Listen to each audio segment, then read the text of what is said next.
Welcome, everyone. This is Jamie Flinchbaugh, host of People Solve Problems. And today we have a longtime friend, Melinda Manente, with us today. So, Melinda, how you doing? I'm doing great. Hi. Thanks for having me. Oh, fantastic to have you. Really glad to be, working with you. I've always wanted to find more opportunities to collaborate with you. So I get 20 minutes today, which I'll take. So by way of introduction, Melinda is a lean facilitator, instructor, and coach with GBMP Consulting Group in Massachusetts, provides clients with practical strategies to address cultural barriers, improve transactional and operational value streams, and deliver world-class results through employee engagement. All things that I know that have been near and dear to the work you've done as you've learned and experienced it from the inside. And so, you're one of these, I'll say, consultants who really got most of your learning from being on the inside, going through transformation. And so why don't we start with that and really talk about, kind of where do you get most of your lessons on the stuff that you teach and coach people on today? Yeah, thanks, Jamie. Well, I feel like I've been really fortunate. Maybe one of the few that's lived through a transformation from both a leadership perspective and a learning perspective. And it happened when I was working for Intel. This is several years back. Small site in Massachusetts. We were a satellite facility acquired from Digital Equipment Corporation. And we were a very high-performing organization. So I'll start there that, this isn't always, transformation is not always about going from horrible to better. We were good. We were doing some really good work, and we're very comfortable. Our product was, at the time that I started there, was leading edge. But as you know, in the semiconductor industry, you don't stay on the leading edge for long. Those were back in the days where we were transitioning a technology every 2 years. And so it quickly became apparent that we could no longer just be as good as we were. We needed to do something significantly different to stay in business.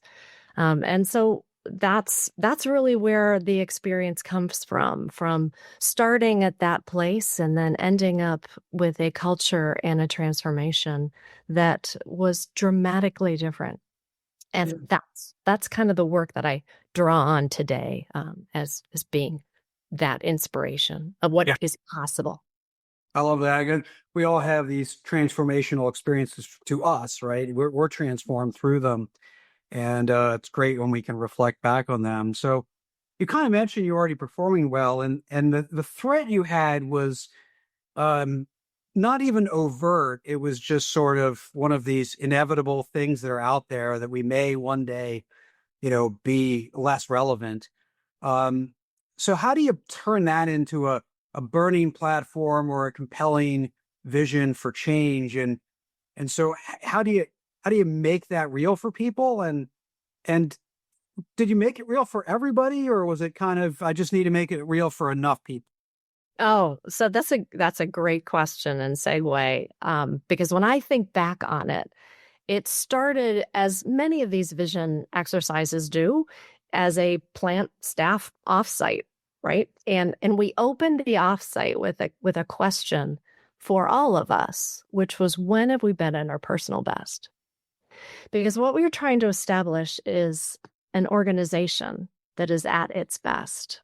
And so we knew that was going to happen when individuals were motivated by what motivated them. And we had this discussion. It took us 2 days. But at some point, as we had a graphic recorder who was drawing pictures for us of our conversations, and it became really real that we wanted, for various reasons, to have a full factory forever. And that mantra stuck. From a plant manager perspective, he wanted full factory forever for business reasons primarily. But many of us wanted full factory forever because we were tied to the Northeast. We enjoyed working for Intel. We enjoyed doing the work that we were doing. We had a family to support. We had family members that had critical health needs. just a wide variety of reasons. But we decided we can't stop there. So we took this idea of full factory forever and we went to our employees and we did it in segments with our leadership community first line managers and those that were department managers, and asked them the same question. Does full factory forever resonate with you and how? And so we led them through the same workshop and we drew 100 pictures in that session of what that meant for everyone there. And then we took it to the shop floor. So all 4 shifts, same conversation, same pictures that were recorded for them what it meant. And that made a difference. Mm-hmm. I mean, when we finally put it on the wall, and we codified a graphic that represented full factory forever, and we made a poster of it, and it was on our wall. But it was not just one of those, you walk in and you see your emblem. It was a reflection of all of us and our commitment to be a full factory, whether that's full of wafers, full of people, full of excitement, full of energy, full of success. And that's really the origins of the transformation. Yeah.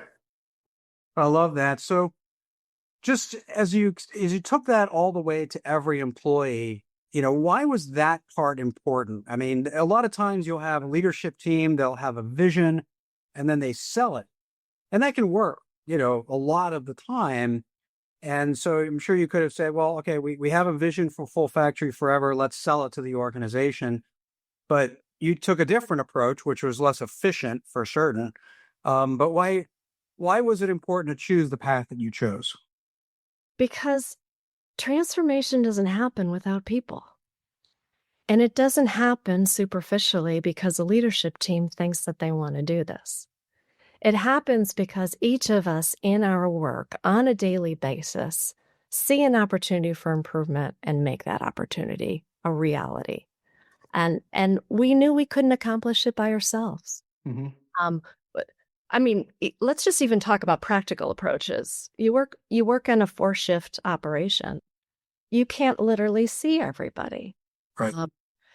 We don't know what all the problems were. We need our employees to be engaged in that.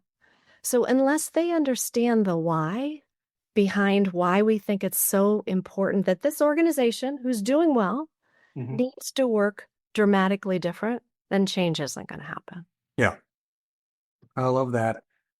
So as we talk about, so that's the why change. Let's talk about what you changed, and what you changed into. So as most of us that have been through transformations, usually the first steps aren't the most compelling. They built momentum, but they maybe weren't the cornerstone, right? You don't build something with a cornerstone first. But what would you say was the cornerstone? What was the most essential element of what you were transforming into? We had to learn it ourselves. And let me tell you that there were stops and starts. So we had initially done what every organization or many organizations start with. Let's find a learning lab and let's do some 5S work. Mm-hmm.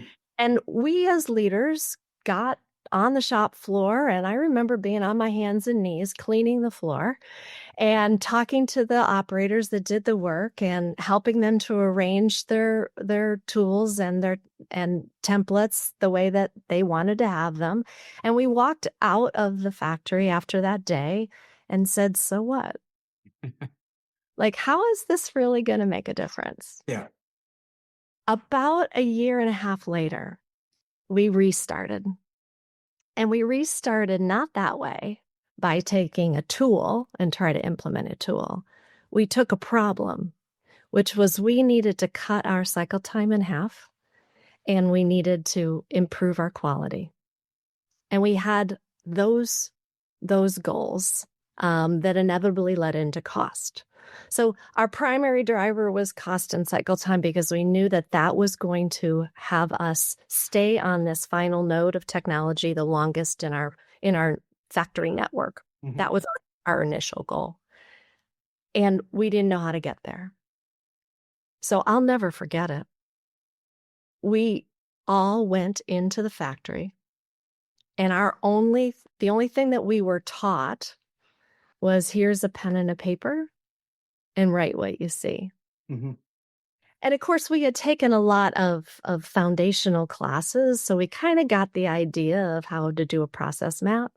But that wasn't the goal. The goal was to find an opportunity for improvement. And to do that because we were looking at the work that our people did. Jamie, it was the work that we had designed. Mm-hmm. Right. And we were trying to do our best. But we had never actually seen it in practice until that afternoon. And then our next challenge was, by tomorrow, how can you make it better? So by that goal of, now we're not talking about months. If I have to make something better tomorrow, what kind of improvement am I going to be making? I'm not trying to do the large and the hairy and the difficult. I'm trying to do what's easy. I'm trying to do the simple. Mm-hmm. And guess what?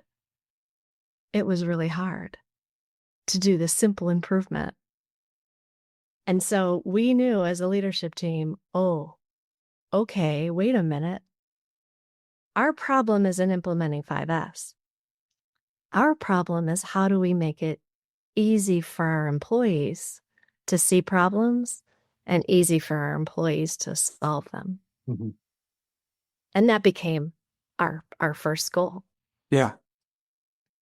So, with that I'll call it a leap because you're looking to cut the end-to-end time in half, and you kind of go, oh, I need a couple of big home runs to make that happen. So even believing that small improvements can get you there, there's sort of, well, okay, how much did I get? How much did I contribute today? And how much does this problem contribute? How much does this contribute? What was that? Was there as much unlearning as there was learning, or was it a leap of faith where you simply just say, we're going to do it a different way? Yes. I mean, you have to both of those, right? So we had to unlearn that this is not about a Pareto diagram. Mm-hmm. And we're not going to be able to tackle this in a tops down fashion by redesigning the process flow, because that is not, first of all, it's very difficult to do, and it's not going to have the impact. We learned a bit about Little's Law and how we needed to reduce inventory in the factory in order to improve cycle time. So that was important. It wasn't about throwing out that learning, right? But it was about a leap of faith and knowing that if we wanted to have this happen at a brisk pace, this was not going to be an add-on to our work. We had to take ourselves out of our everyday jobs. I can't believe we actually did it. But the plant manager said, I'm going to take my staff. I've got, 10 individuals on my staff. 5 of you, I want you to do nothing else but make improvements. That's where we started. And so we literally dedicated our work to finding and solving problems and making improvements. Yeah. And we realized in that, I don't know, it was about a week and a half in. And we were at our reflection table, and we said, you know what? In order to move forward, our jobs can't be the same. This is what it's going to take, and we're only 5 people. So now how do we scale this? And how do we scale it so that our employees, that our jobs are different, and they now include an element of improving? Because up until that point, it had always been about engineering-led improvements and change. Mm-hmm. Right. It had never been about employees making improvements and change. So that's where we had to dramatically do things different and unlearn. Yeah. In fact, I remember at one point saying, the plant manager saying, you cannot say no, engineers. When an employee tells you they need help, and they need something different to make their jobs easier, your response needs to be, well, how am I going to do that? Yep. Not, you can't do that. It's great. It's a good starting point. for engagement. Now, some people know I love to, when somebody says, "Oh, when we're done with our day job, we can do continuous improvement," and I harp on that. No, this is your day job, so people know not to say it that way around me, at least. But the work that you were doing doesn't go away. So the temporary measure was, I'm going to take half my staff, which is a bold move, and we're just going to work on improvements. So that's a great, sort of inflection point to get going. But in terms of codifying it and making it sustainable, again, the work you were filling your day with before doesn't go away. So how did you make the transition to continuous improvement and problem solving is our job every day, regardless of your role, and not just when we're done with our day job? Well, I mean, some of the work does go away because you realize what's important and what you can take off of your plate. And so it was surprising how much capacity we had when we simply said no to everything that we did think was important as a leader.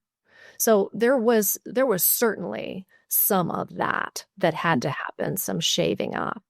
But I will say for us, the key learning was that to undo the habits, like you mentioned, we had to be dramatic about it and stop doing the work cold turkey. And I imagine it's like any habit that you change, yes? Mm-hmm.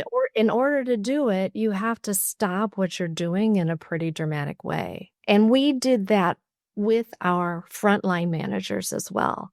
So we went all the way down the chain, and we realized that unless we pulled people out of their role, and we did it for 4 weeks. So we called it a boot camp. Mm-hmm. Of having individuals not do what they were doing before for 4 weeks, you'd be surprised at how much capacity we actually had on our plate when we gave ourselves a permission to say we're not going to do our jobs the old way. Yeah. And by learning that way, it started to scale. Yeah. I love that. And a lot of things we can do in 4 weeks once we are given a chance, which is amazing. So now that they've been given this chance, you're basically saying problem solving is part of our job. We're throwing away the Pareto chart. We're working on stuff we can fix immediately. What lessons come out of that from how the problem solving changes, whether it's skills or perspective or methods? How does the problem solving change in that shift? Well, the first thing you've got to do is change the definition of what a problem is. So, for us, a problem used to be a wafer scrapped, or you have an excursion, something pretty large. Yeah. What we had to move down to is a problem is a second of delay when you have an additional keystroke when you're introducing a lot box into a piece of machinery. Mm-hmm. That's really different. And I remember we had a team whose goal was to improve problem solving. It was a sub-team of this initiative. And the individual who was in charge of it came in with a coach on a Saturday. And the whole idea was, how are we going to swarm a problem? We're going to have a problem that's going to come up, and our employees are going to tell us about it, and then we're going to go swarm it. And so we let everyone know, this we're doing this experiment, and here's the number you call when you have a problem. And I wasn't there, but the story is that the individual who was waited at the phone, and there's no call. Like everything's fine. And so they went into the factory and looked and found problems all over the place. We had to redefine what that was and show individuals what the problems were. So that, that going from that large to small is one of the key learnings. Yeah, love that. So we're just about out of time, but I think anyone listening can take away that there were lots of lessons learned, and you allowed that for yourself as an individual, but also for the team to learn throughout, to be surprised, to try some things that maybe were uncomfortable. But at least for you personally, what would you say was the biggest surprise that you took away that you wouldn't have maybe expected going in? I think it was what I was capable of doing and what the team was capable of doing. Far exceeded my expectation. And Jamie, it was scary. It was pretty scary to say the job that I had been doing for so long was no longer the right work, the important work, and you got to start over and try something different and learn from a new set of eyes. We accomplished great things. We ended up staying on the roadmap at least 3 to 4 years longer than we thought. We ended up leading the factory network in both cycle time and cost, just as we had set out to do. And that this can be done, that it's possible, knowing that this is a possibility was a great learning. Yeah, I love that. A lot of us can be surprised like that when we don't have a choice but to rethink everything for whatever reason that might be. But choosing to face that, as you all did, is a different story. So I know you took a lot away from that experience, and I hope our listeners take a portion of those lessons away as well. So thank you, Melinda, for sharing. Great to be here, Jamie. Thank you.